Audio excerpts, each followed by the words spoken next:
All right, so are you ready to dive into a real head-scratcher? Always up for a good mystery. What have we got? It's the one, the only, the Bermuda Triangle. Ooh, going for the big one, huh? Lots of spooky stories swirling around that patch of ocean. Yeah, and we're tackling a case that's been fueling those spooky stories for decades. The disappearance of Flight 19. Ah, yes, Flight 19. 5 Navy bombers just gone. December 5th, 1945. It's like they flew off the edge of the map. Precisely. And we've been digging into the research our listeners sent in. We want to, well, see if we can get any closer to the truth. Figure out what happened to those planes, those 14 men aboard. Sounds like a challenge, but I'm game if you are. Born ready. So let's rewind to December 5th, 1945. 5 TBM Avenger torpedo bombers take off from Fort Lauderdale, Florida. Routine training mission, right? As routine as it gets. They were supposed to run some bombing drills, do some navigational exercises, then head back to base. Okay, so pretty standard stuff for these pilots. Exactly. And at the helm, you've got Lieutenant Charles Taylor, experienced pilot, knew his way around a cockpit. But then, things take a turn. They do indeed. Mid-flight, Taylor starts reporting problems. His compasses are going haywire, giving him wonky readings. And he's describing the water looking off. Off how? His descriptions are a little vague, which adds to the mystery, right? He says something like, the water's white.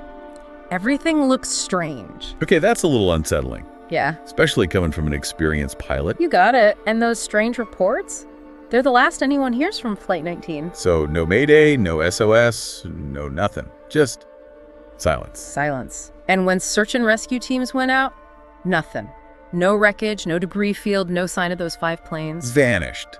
Poof, like they flew into thin air. I mean, I know why this has captured people's imaginations. It's a chilling story. It really is. And the lack of any solid answers, well, it leaves the door wide open for speculation. And boy, has there been speculation. I mean, I bet you've heard all the theories, right? Everything from freak weather to, alien abductions. You name it, I've probably heard it. But let's try to stick to the, shall we say, more grounded explanations for now. Works for me.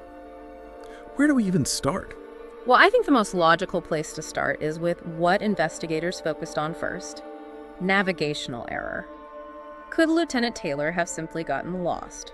Makes sense. I mean, if his compass was malfunctioning, it's easy to picture him leading the squadron off course. Exactly.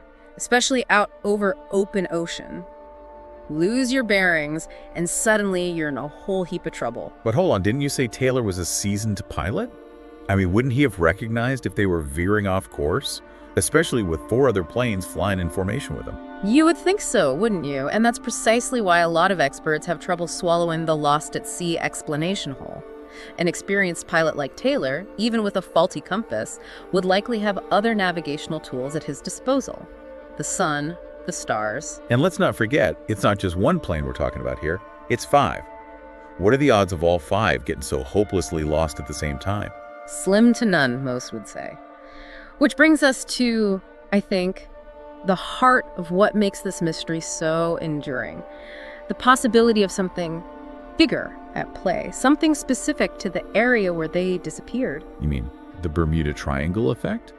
Is that really a thing, or is it just a bunch of tall tales spun by sailors with a little too much rum in their bellies? Ah, now that's the million-dollar question, isn't it? And it's one that's been debated and dissected for, well, since long before either of us were born. So let's break it down. What exactly are we talking about when we say Bermuda Triangle effect? Yeah. Is there any scientific basis for any of it? Well, there's certainly no shortage of theories. Some are.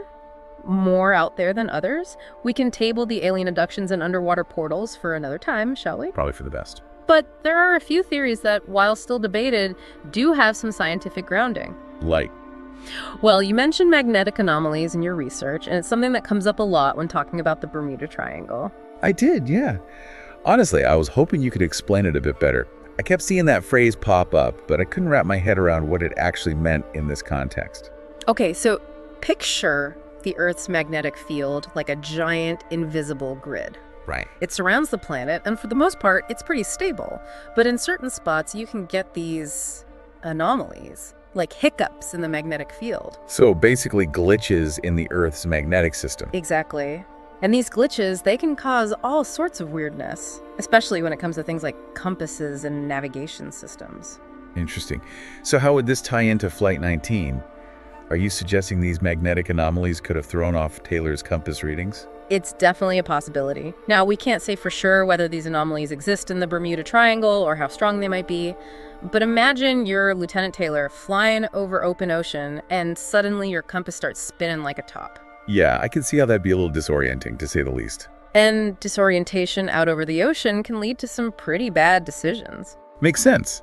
So these magnetic anomalies, if they exist, could potentially explain Kaler's compass issues and those odd water conditions he was talking about. Potentially. It's a theory that's got some legs, at least. All right. But even if those magnetic glitches are a thing, could they really make 5 planes disappear without a trace? Yeah. I mean, we've also got to consider the possibility of, just plain old mechanical failure. We do. And it's a possibility we can't completely rule out. Things break, engines fail, it happens. But for all 5 planes to experience a catastrophic failure simultaneously, the odds of that are astronomically small.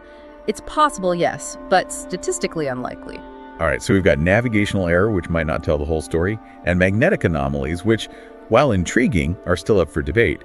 What about some of the more, shall we say, fringe theories? Ah, yes. The fun stuff. The Bermuda Triangle wouldn't be the Bermuda Triangle without theories about underwater methane eruptions, rogue waves, tallest skyscrapers, or even time warps and dimensional portals.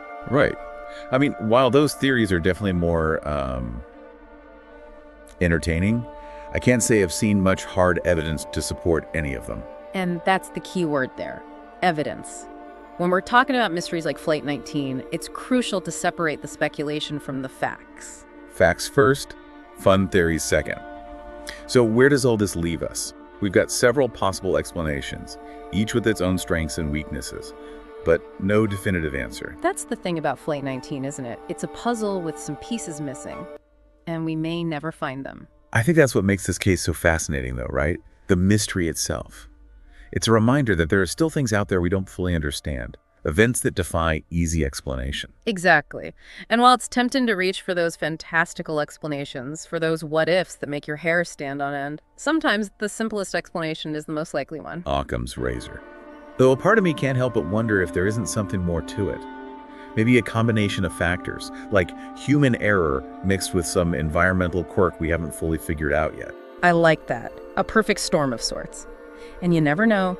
Maybe someday, new evidence will come to light, and we'll finally be able to solve this puzzle once and for all. Until then, it remains a pretty good reminder of how much we still don't know about our own planet.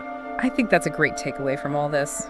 The world is full of mysteries, and it's that sense of wonder, that desire to understand the unknown, that keeps us exploring, keep us asking questions. And who knows what we'll find along the way. Exactly. The search for answers is often just as important as the answers themselves. Well said. So to all our listeners out there, maybe this deep dive has inspired you to do a little digging of your own. If you've got any theories on Flight 19 or any other Bermuda Triangle mysteries, we're all ears.